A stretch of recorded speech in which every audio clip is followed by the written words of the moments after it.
What is going on, guys? Money Webby here, back again on Friday. Got 14 games here tonight to pick from. Super excited about it. A lot of different ways you can go with it, but I got it narrowed down with my 6 favorite plays. My money 6 again last night. Just some underwhelming performances from the hitters I recommended. The pitching was really good with Syndergaard and Bauer, but the hitting just couldn't fall in place. Some tough luck the last few days with the hitting, but hopefully we can have a breakthrough here tonight. So before we get going, if you could slap that like button, that'd be appreciated. Let's try to get over 70 likes on this video. Thank you if you can do that. And let's hop right into it. So I'm going to go with Verlander.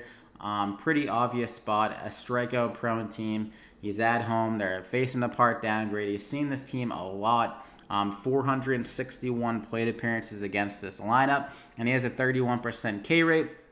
In those plate appearances, he typically does a little bit worse against them on the road, but like I said, back at home here, I like that in this spot. He's due for one of those huge games. I feel like he's been a little bit struggling recently, and I think he can rack up some Ks and be able to get the win here tonight. So I'm going to go ahead and lock him in there as my first pitcher. Then I'm going to go with McKay here at 8,700. Coming off a good start against Baltimore, 23 DraftKings points.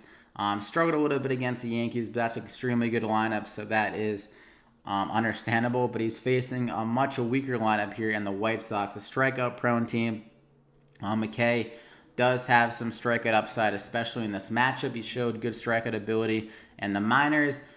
This year, not elite stuff by any means, but still a 22% K rate, not bad. And even better is his 13.2% swinging strike rate. So he is generating some misses with his pitches. And I think against his White Sox team, he'll be able to get the run support. I think maybe he can go a little bit deeper, maybe around 6 innings.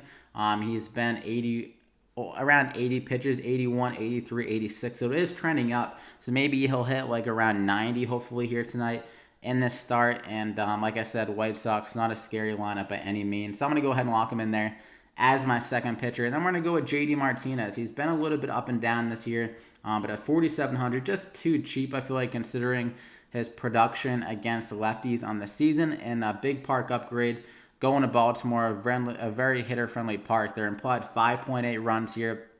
So Vegas likes the Red Sox chances, meaning it should have a lot of RBI opportunities for a guy like Martinez. He has a 388 ISO and a 473 WOBA against lefties on the year. So like I said, absolutely killing it against them. And with that production against lefties in a hitter-friendly environment, I think he can get it done here tonight for us. So I'm going to lock him in there as my first hitter. And I'm going to go with Nate Lowe. Nate Lowe here at 4,200. Showing some really good stuff off recently. 2 home runs against Baltimore, 2 doubles against the Yankees. He is going back home, so kind of that hitter-friendly environment is kind of gone, but still it's a really good matchup.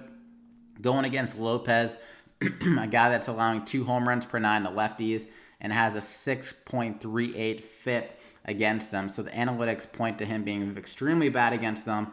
And Nate Lowe, like I said, really good power upside and ability against righties and even against lefties. So if they do get to the bullpen and he has to face a lefty, then that kind of diminishes any downside he might have there. But Lopez, a very volatile pitcher. I think Nate Lowe and the rest of this Rays lineup can definitely get to him. So I'm going to lock him in there as my second guy. Then I'm going to go with Arias here. A young up-and-coming guy at 3,700 has shown some good ability, and this is a good spot for him, I think, going against an athletics team, and their pitcher isn't great in Bassett. He's allowing a lot more hard contact, or not hard contact, but a lot more home runs, to lefties. A big discrepancy there, and Arias does have some solid power against righties. He's shown it off with a lot more hard contact against righties. That's what I meant. Arias hitting for a lot more hard contact against righties, and Bassett allowing a lot more home runs. So there is a chance he gets a home run. He's not known for his home run power. He's hitting for a great average. But I think he's just the kind of guy that could give us like a 2 RBI single or something like that in the 6th hole, or just like be able to get those RBIs that give him that kind of upside of this price tag at 3,700. I mean, he doesn't. Not saying he doesn't have the chance to hit a home run, but I think that's just a little bit more of a likely scenario. Where in that 6th hole, he gets a few guys on base in front of him, and he gets those opportunities to knock them in, like we saw so far this year, like 7 RBIs, only 2 home runs. Just getting the more opportunities in that 6 hole with all the good hitters that the Twins have ahead of them. So 3,700. Vegas has them implied for 5.6 runs. So really good upside for him in this spot. I'm going to lock him in there as my third hitter. Then I'm going to go with Scooter Gennett. Really tough start to the year for him, but it has been a limited sample. I mean, he's only played in 11 games. Could have been just shaking out the rust. He was coming off that injury. But this is the spot against Wainwright where I think he can really get it going. I mean, it's a part downgrade for Wainwright going to Cincinnati, hitter-friendly ballpark. And Gennett's a guy in the last 2 years. He's been really good against right-handed pitchers. If you look at his numbers, a 196 ISO against righties last year and a 261 ISO in 2017. So definitely has the power upside.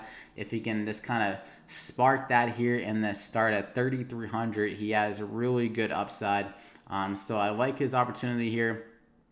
Maybe he's not in the lineup. He's been kind of sitting here and there. But I think this is a spot for him if he is in the lineup to give us some really good return on his price tag at 3,700, and we're saving a good amount of salary for a guy that has shown the ability in the past. And baseball is such a daily game, where if he can just kind of figure it out tonight against a below average pitcher, I would say, then he's gonna return a lot of value. So I'm gonna go ahead and lock him in there. Oh wait, I could have put Arias at third base. I got a little worried there that I messed up, but Arias, put him at third. I think it's because when I was doing it before, I had Gennett in before him. But that is it, though. 3,500 remaining per player. So you got Verlander, McKay, Lowell, Gennett, Arias, and JD Martinez. So I hope you enjoyed it. Slap a like if you did. 70+ likes is the goal. Let's see if we can hit that. Thank you. Hit the subscribe button to get alerted every time I upload going forward. Did upload a fantasy football video yesterday, kind of a player outlook for my favorite kind of value in the draft right now. So if you're interested in checking that out, definitely go do so as well. But good luck here tonight. Hope you guys won a ton of money. Hopefully we can get some of these hitters to actually do something. It's been really pissing me off, so hopefully this is a night where everything kind of works out. But good luck. We'll see you back here again next time.